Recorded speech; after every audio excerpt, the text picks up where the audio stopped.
These are the powerful moments when innocent people, after years behind bars, were finally set free. At 18, Kirsten Lobato was charged with the brutal murder of a homeless man, though she was proven to be 3 hours away at the time. Still, she spent 16 years behind bars, convicted of a crime she literally couldn't have committed.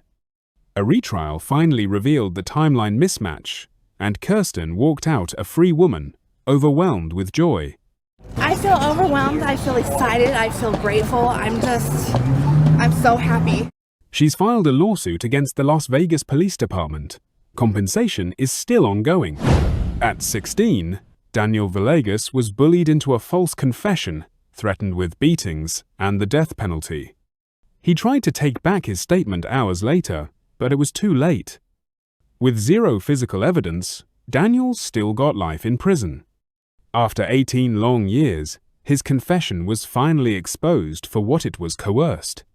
At his third trial, the courtroom held its breath. The state of Texas versus Daniel Villegas. Verdict form B. We, the jury, find the defendant Daniel Villegas not guilty of...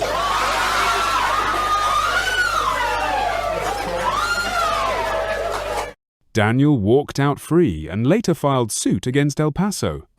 David Ranter spent over 2 decades locked away for a murder he didn't commit, also thanks to Detective Scarcella. There was no physical evidence. The lineup was rigged. The witnesses were pressured. But still, David was sentenced to 37.5 years to life.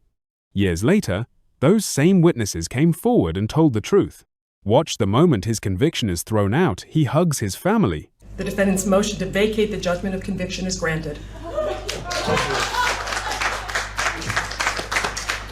All his belongings on his back, walking out free.